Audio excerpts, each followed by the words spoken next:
Hey friend, thanks for dropping by the channel.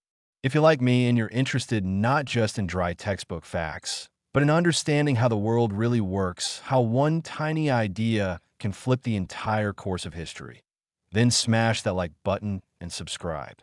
This really matters because I make these big, deep dives like today's one specially for you, my subscribers. And be sure to drop your opinion in the comments. I'm insanely curious to know what you agree with and what you're ready to argue about until you're hoarse. We're here to think, not just to consume content. So, shall we dive in? Today I'm going to tell you a story that will make any techie or history buff's heart beat faster. We're not just talking about weapons. We're talking about how one microscopic technological detail, the size of your pinky finger, broke the back of 1,000 years of military tradition and built the world we live in right now. Whenever I start thinking about the progress of 19th century warfare, the same picture always pops into my head. Picture two soldiers. The first is a veteran of the Napoleonic Wars, in a heavy shako. With a long, smoothbore musket, he fires 2, maybe 3 shots a minute from, standing shoulder to shoulder with his comrades in a tight square. The second is an infantryman from the Russo-Japanese War of 1904 to 1905.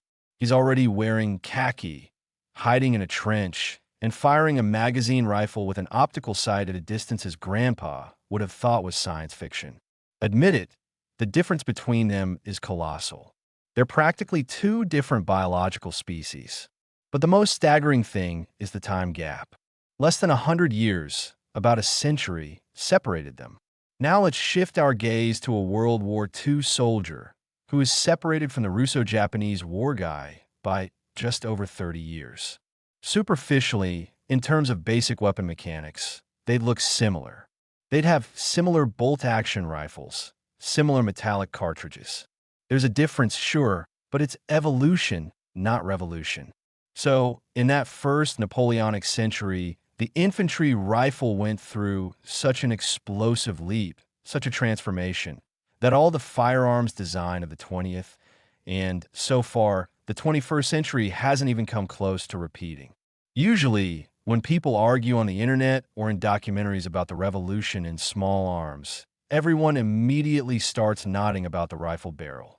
Yeah, it's an important character. Or they mention the breech-loading mechanism that let you load a weapon from the rear instead of ramming the charge down the barrel with a rod like a 14th century cannon. Or, of course, the magazine that turned an infantryman from a single-shot, one-and-done guy into a rapid-fire machine. All that is true. That's the tip of the iceberg. But beneath all that beauty, in the foundation, lies one single thingy. A small, unremarkable brass tube with a cap. The cartridge case of the metallic unitary cartridge. And today, I want to prove to you that this was the single most important weapon of the 19th century, without which all the other marvels of engineering thought would have remained museum curiosities. Let's first dive into the turn of the century and understand why everything was stuck for so long. Look, it's roughly the 1800s, the Napoleonic era. The basic soldier of almost any self-respecting European army lugs a smoothbore musket on his shoulder. It's not just a weapon, it's more of a portable launch tube for a round lead ball. Their calibers were simply monstrous, from 17 to 19 millimeters. That's not even a bullet, it's almost a cannonball. This beast is loaded from the muzzle. The soldier tears open a paper cartridge with his teeth, pours some powder into the priming pan of the lock, dumps the rest down the barrel, shoves the ball and paper wadding in, and only then, taking his ramrod, forcefully hammers it all down to the breech. The process is long, tedious, and requires skill. The aimed range of this marvel is about 100 meters against a single target. Against a group of men, a formation, you could maybe fire at 200 meters, and even then, it's what you'd call spray and pray. The practical rate of fire is 2, maybe 3 shots a minute for a very well-trained and cool-headed veteran who doesn't lose his ramrod in the heat of battle. I want you to feel the absurdity from a modern person's perspective of this logic. Weapons weren't made to kill, but to create a dense wall of lead. Accuracy was a relative concept. A round ball, leaving a smooth barrel, flew on a ballistic trajectory we'd now call drunk. It spun and tumbled, and hitting a man at 100 paces was more a matter of luck and probability theory than marksmanship. The more soldiers fired simultaneously toward the enemy, the higher the chance that someone would hit. It was the mechanics of shotgun on the scale of entire armies. But what about the rifle barrel? Oh, it had been known for hundreds of years. Jaegers, hunters, and special sharpshooter units used rifles. Their accuracy was legendary. With a rifle, you could actually aim and kill an enemy officer a couple of 100 meters away, not just pray the ball flew in the right general direction. But here the engineering drama unfolded, forcing armies to keep lugging their smoothbore clubs. Imagine a rifled barrel from the inside. Spiral grooves. For the bullet to get spin and fly accurately like a well-thrown spiral pass, it had to engage these grooves very tightly, literally bite into them with soft lead. Now, try ramming such a bullet from the muzzle with a ramrod. It was pure hell. The soldier had to hammer on the ramrod with a wooden mallet, risking breaking it or deforming the bullet.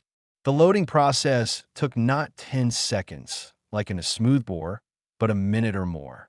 What army would fight with a weapon that fires once a minute when an enemy column is charging at you with bayonets? None. Rate of fire was more important than accuracy here. So you get a historical dead end. The entire enlightened world understood that rifling was the future, that accuracy was as essential as air. But the physics of the muzzle loading process simply wouldn't let you break through that wall.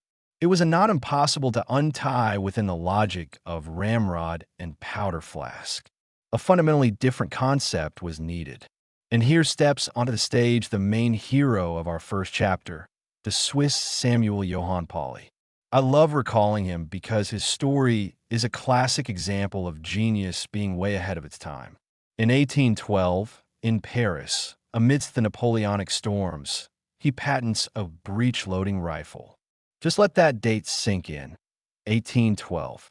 Borodino, the burning of Moscow, and a guy is drawing the blueprints for the weapon of the future. He had a break-action breech, like on modern shotguns, and Pauli designed a cartridge for it. A true unitary cartridge, where the bullet, powder, and primer, mind you, back then, priming compound on the base of the case, were assembled into one unit. Loaded into the breech, close the action, fire. Of course, it wasn't a brass cartridge in our modern sense. The case body was paper, and only the base was metal to provide a seal against the powder gases, the so-called obturation. But all the fundamental points were there: breech loading, a ready-made round of ammunition, and a solution to the problem of gas blowing back. Pauli even designed a flintlock version in case his percussion cap system didn't catch on. That's brilliant thinking. But the idea remained hanging in the air. Why? Because the industry of the time was categorically incapable of it. There were no technologies to mass-produce cheaply stamped brass cases with the required strength and, most importantly, perfectly precise tolerances. Powder chemistry was at the level of alchemy, and caps worked intermittently. The idea emerged, but there was simply nothing to materialize it with. So armies stuck with the ramrod for another 40 years.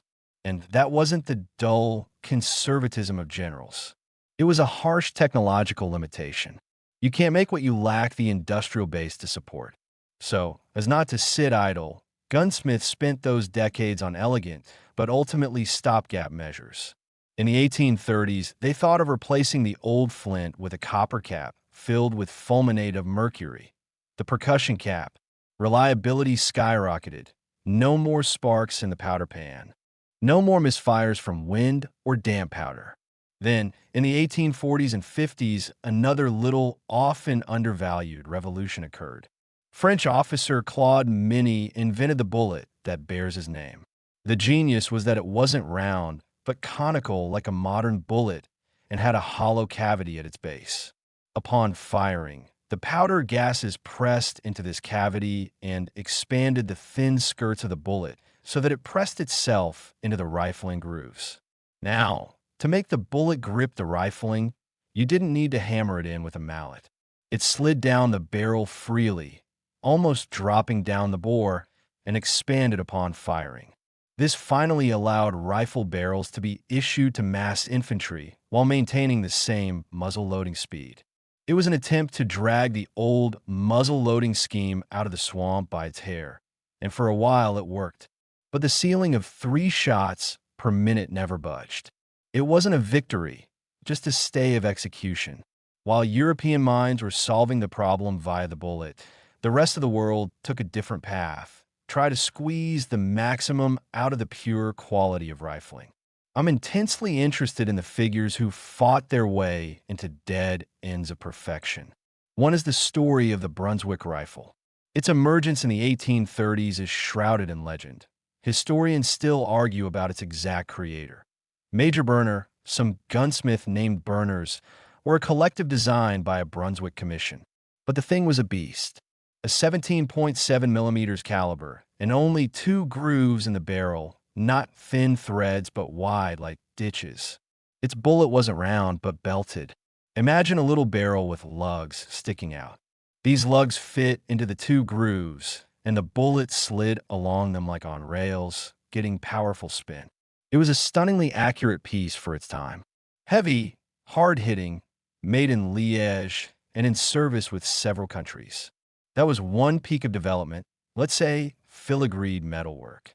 But what amazes me even more is the Englishman Joseph Whitworth. This guy went completely off script. In the mid-19th century, he created a rifle without any of the rifling we're used to. The bore inside wasn't round. Its cross-section was a hexagon, slightly twisted along its length. And his bullet wasn't round or belted, but a perfect hexagonal shape matched to the barrel's geometry. Essentially, it was a polygonal barrel, an idea the world would return to a century and a half later. When I read reports of Whitworth shooting on the civilian market, it makes my hair stand on end. At distances where a standard infantry rifle just gave up and couldn't see the target, Whitworth delivered accuracy that artillerymen would envy. It was an absolute sniper's machine. But of course, it didn't make it into mass armies. The barrel was too expensive and complex, the bullet too exotic, something you'd never find in an ordinary ammo crate. It was custom work for the elite. And these 2 guys, Burner with his wide grooves and Whitworth with his hexagon, they're the 2 peaks, the 2 summits of what the muzzle loading system was capable of. It was physically impossible to go higher. The rifle barrel, without the unitary cartridge, had hit its ceiling. It had suffocated. This brings us to a very important point. People often say sniping was born in the 20th century. But let's face the truth. Marksmanship from selected shooters always existed. Jaegers, sharpshooters, the skirmishers of the Napoleonic Wars. These were all forerunners. But the sniper tradition as we know it today, a shooter armed with a high-precision rifle with a telescopic sight, working individually, truly took shape in the 1860s during the American Civil War. And the Whitworth rifle became the ideal instrument for that. It was often equipped with a long, up to 1.5 meters, brass sighting tube, the ancestor of the optical scope, made by a man named William Malcolm. Imagine the scene. A Confederate or Union soldier hunkered down somewhere with this unbelievable rig, aiming at a general a kilometer away. That's a totally different psychology of war. Looking ahead, our minds link sniping to the Red Army, to Zaitsev and company. But the embryo, the very DNA of this art, appeared right then on the battlefields between North and South, when a high-precision rifle barrel, in the absence of a proper cartridge, was paired with optics. But it was still a custom weapon. The world needed mass production. Industry took a full half-century to catch up with Pauly's idea, and it did so just in time for the 1860s. The quantum leap happened. Brass could finally be drawn thin yet strong, and crucially, uniform. Caps stopped being a lottery ticket of will it fire, and powder chemistry became stable and predictable enough to calculate ballistics in advance instead of guessing. And here steps onto the stage the first truly mass war utilizing the metallic unitary cartridge, the American Civil War. It became a gigantic testing ground in blood and mud for all these new toys. Now let's break down, piece by piece, what the metallic cartridge case actually delivered and why it wasn't just a handy gizmo, but the very foundation of everything. First, obturation. Sounds tricky, but the concept is simple. When the powder in the case explodes, the gases push in all directions, including against the walls. The soft brass expands like a balloon and seals tightly, permanently, against the walls of the chamber in the barrel.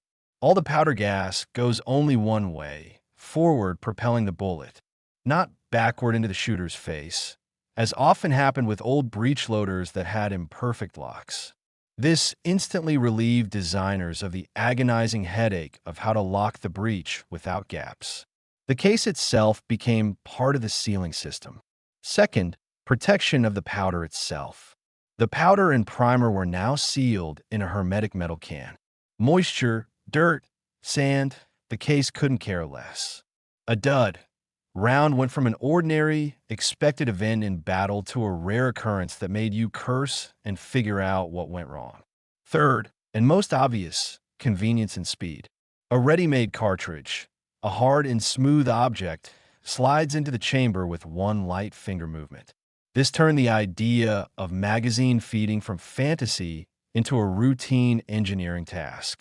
As soon as you have a unified bullet charge primer block, you can start thinking about how to cram several such blocks into the weapon and feed them one after another. And you know what's the most amazing? This task was solved almost instantly. History has these periods when ideas are thick in the air, and as soon as the material base appears, an explosion happens like an avalanche. American Christopher Spencer, in the heat of the Civil War, created his famous lever-action carbine. I look at its mechanism and marvel at how audacious an idea it was. A 7-round magazine hidden in the stock. Now that's a devilishly non-obvious solution. You work the lever, and a new round rides from the stock into the chamber. An experienced Union cavalryman with this device could fire 7 shots in a matter of seconds. And if he had spare, preloaded tubular magazines, he could slap in a new one and keep pouring lead. That was a rate of fire of up to 24 shots per minute. Let me remind you, the old guard standard was 2 to 3 shots. This was a whole different kind of war. A cavalryman with a repeating weapon was worth a company of infantry. It was a shock for which the tactics of the time were utterly unprepared. People were still maneuvering in dense formations and columns, and they were being mowed down by magazine fire. Next came, and became legends, the names of Henry and Winchester. The Henry rifle, and later the first Winchester model 1866, took a different path, a tubular magazine under the barrel, holding 15, sometimes 16, rounds of .44 caliber rimfire ammunition. The marketing machine of the New Haven Arms Company was already working full throttle. Their ads promised you could empty the magazine in 15 seconds. 60 shots a minute on paper. Of course, as with any advertising, especially for firearms, you have to take those numbers with a hefty grain of skepticism. In real combat, nobody fired 60 rounds a minute. The barrel would overheat, and it's impossible to aim that fast. But the mere fact that you could do it, that you had 15 rounds at your fingertips without reloading, that changed the soldier's self-perception. He was no longer helpless after one shot. He became a small army unto himself. But for all their revolutionary nature and legendary status in the Wild West, neither the Spencer nor the Winchester ever became the primary military arm of the major European powers. And again, as you might have guessed, the reason comes back to the cartridge.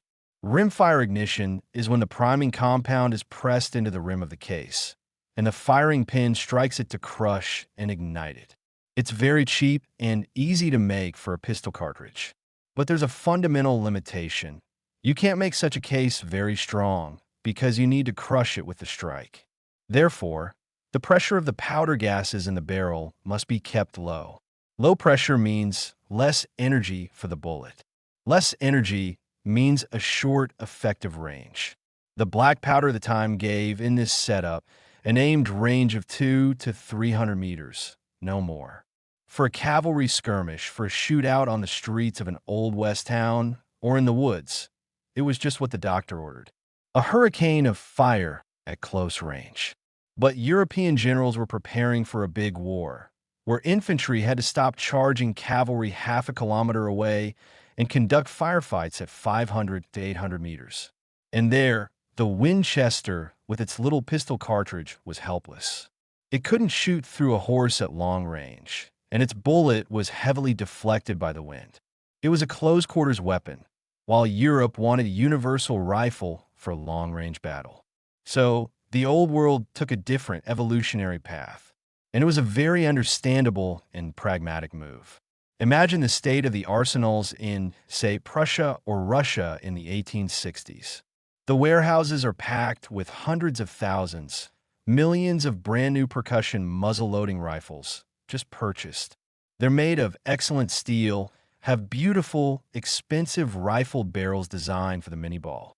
Just take and throw away this wealth. That would destroy any country's military budget. So they took the path of a brilliantly economical solution: conversion. Keep the expensive and complex barrel, ruthlessly saw off the rest of the gun, and screw on a breech mechanism with a bolt. This gave a colossal boost to hundreds of weapon systems now remembered only by hardcore fans. France, after its crushing defeat by Prussia in 1870, where its old Chassepot needle-fire rifles with paper cartridges lost to Prussian breechloaders, did its homework and adopted the Gras rifle of 1874. It was a deep conversion of a Chassepot to an 11mm metallic centerfire cartridge.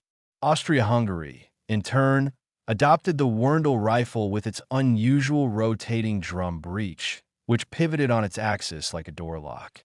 All these were systems of 11mm caliber and larger, all using black powder, all heavy, with powerful but arcing trajectories. The logic was the same everywhere. Don't buy new, beat swords into plowshares, or rather, muzzleloaders into breechloaders. And what about our homeland? Our cycle ran in sync, with a slight, historically inevitable lag. And here begins a very interesting detective story.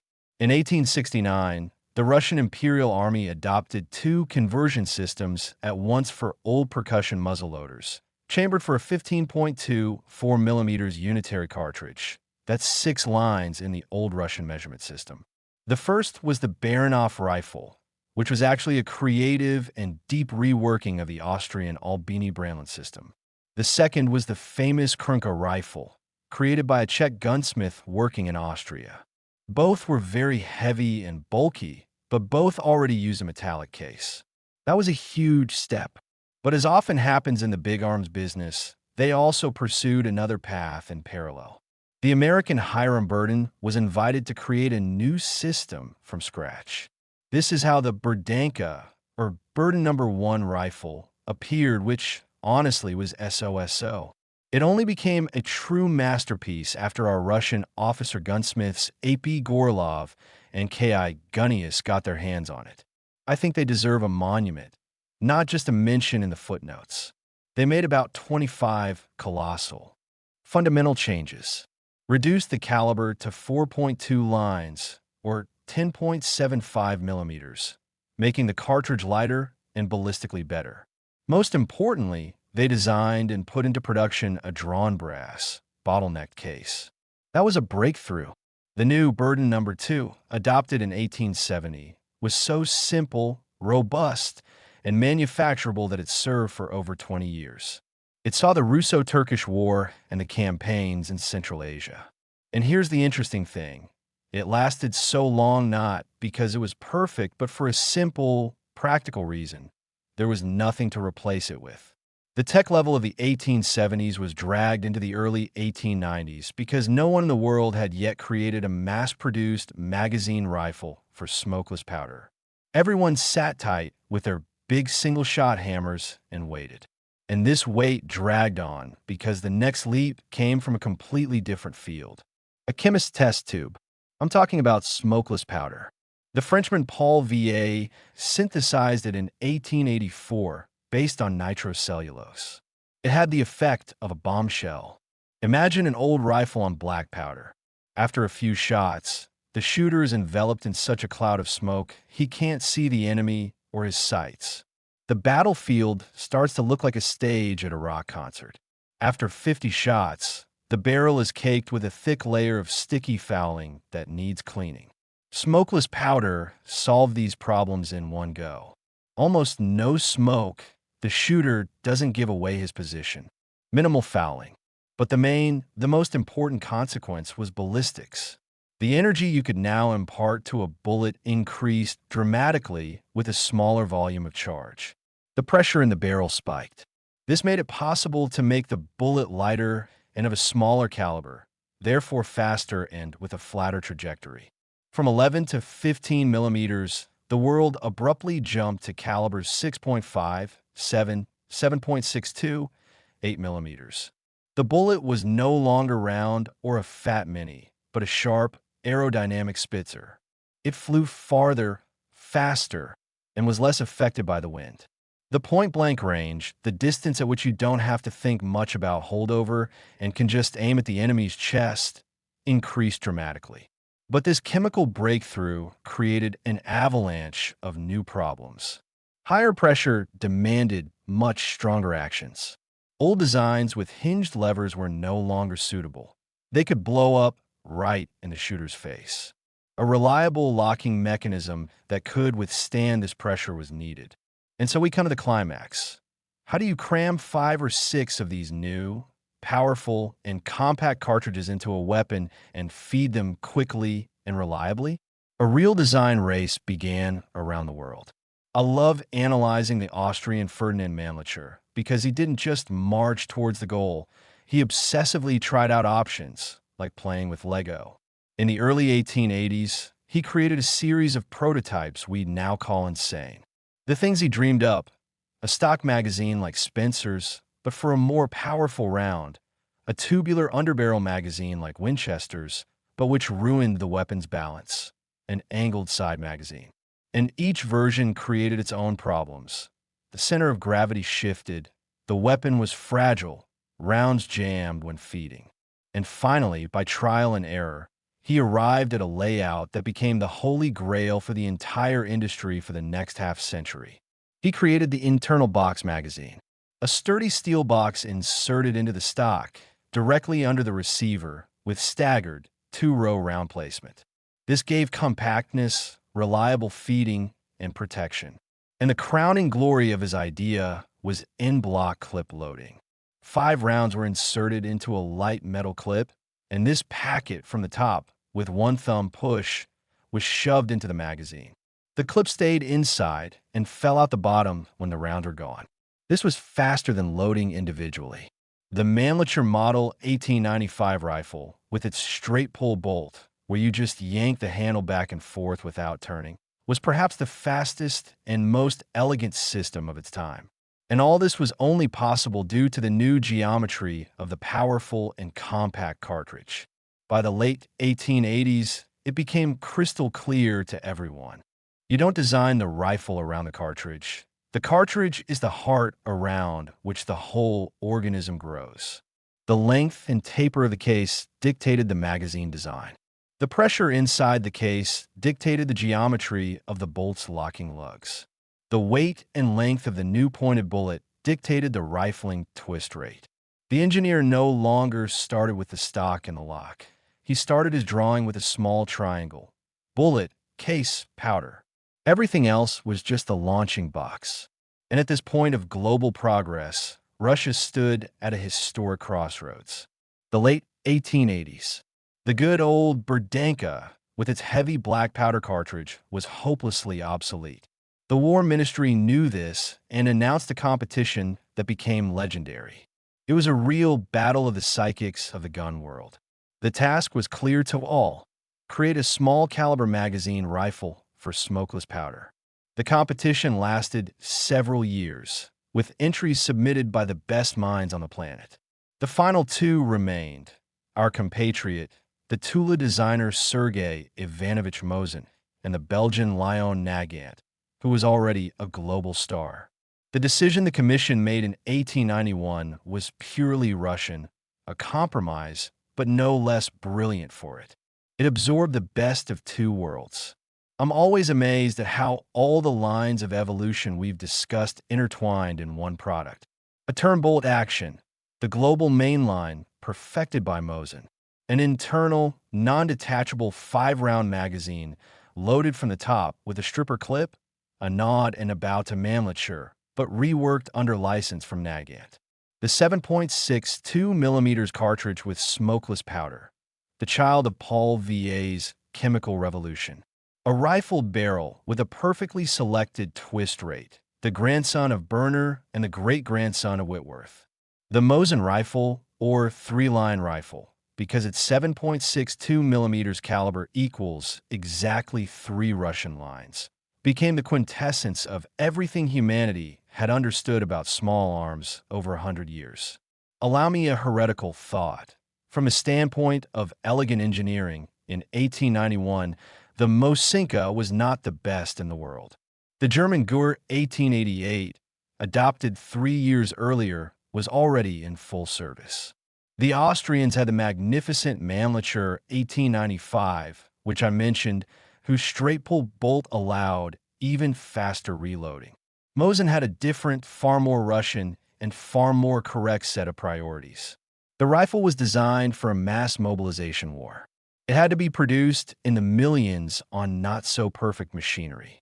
It had to be serviceable by yesterday's peasant with a 3-grade church school education, in a trench full of mud and snow. And here the Mosinka had no equal. Its bolt can be stripped without a single tool, literally with bare hands. It has huge clearances where dirt packs in, but it's precisely these clearances that prevent it from jamming. It simply pushes that dirt out with its movement. The strength of its receiver and locking lugs is simply insane. It was the Kalashnikov of its era, a bit rough, simple, incredibly survivable and reliable like a crowbar. And this bet on the cartridge proved to be brilliant and far-sighted. The 3-line rifle survived the humiliation of the Russo-Japanese War, the hell of World War I, the tectonic shift of the Revolution and Civil War, and the monstrous strain of World War II. It survived 4 political regimes. And do you know why it is still alive? Why can you still find it in conflicts all over the world? Because the round it fires is the 7.62 times 54 mmR. That very same rimmed cartridge adopted in 1891. I look at this cartridge as a miracle. It has outlived every single state that adopted it. The Russian Empire, the Provisional Government, the Soviet Union, they are all gone, but the cartridge remains. It's still in service, deep into the 2020s in Kalashnikov machine guns and Dragunov sniper rifles. You could take a modern cartridge made on the latest equipment with the most advanced chemistry, and it will fit a rifle made in 1915 like a glove.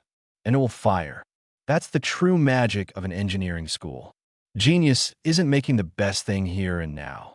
Genius is putting such a safety margin and such a successful concept into a brass case and a barrel that your system will still work 130 years later, when your state is just a chapter in history books. Let's sum up this long but thrilling journey. What is the bottom line? What part of the engineering legacy of that crazy 19th century turned out to be truly eternal? The turn-bolt action? It's still with us, but in mass-issued arms, automatics have mostly pushed it out. The internal box magazine? Yes, but now it's almost always a detachable mag. Smokeless powder? Its chemical basis has been rewritten maybe 5 times since then, and modern powders have far surpassed VA's nitrocellulose. Out of all the truly large, fundamental decisions made in the 19th century, through all the wars and technological revolutions of the 20th and 21st, only one has passed without a fundamental replacement. The concept of a unitary cartridge, a brass, or now steel, or even polymer case, into which, like a Russian nesting doll, are inserted the primer, the powder charge, and the bullet. That is the atom of war the soldier holds in his hand, and that atom has not changed its essence. No one has seriously displaced the cartridge case yet. I think it won't be displaced for a long time. It's not a lack of ideas. Ideas for caseless weapons, liquid propellants, railguns. There's a sea of them. The issue is the monstrous force of inertia. Over 150 years, everything has been built around this seemingly simple brass tube. The entire world's logistics, all the machinery, all the chamber dimensions, all the GOSD standards and storage norms in warehouses from Alaska to the Sahara Desert. That's trillions of dollars of invested infrastructure. To replace the case, you have to smash this entire world and build a new one. And one day, I'm sure that's what will happen. Some genius of materials science will create a new alloy. Some chemist will concoct the powder of the future, and then designers will pull a dusty, 30-year-old blueprint off a back shelf and say, well, now our idea will finally fire. With the bolt and optics, you can't really do anything fundamentally new anymore. All the evolution there is in microchips and composites. But the cartridge, that's the last frontier of fundamental physics. And waiting for that upheaval, believe me, will be devilishly interesting. So, this seemingly simple tube, the length of your pinky finger, determined the entire course of modern history, ground up millions of fates, and makes us, centuries later, speak of it with awe. If you like how I dig deep into familiar things and find real detective stories there, you know what to do.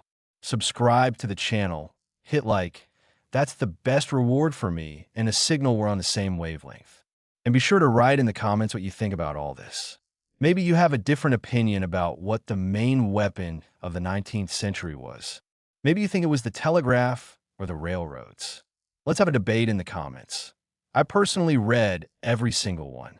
Thanks for sticking with me to the end. It's only going to get deeper and more interesting from here.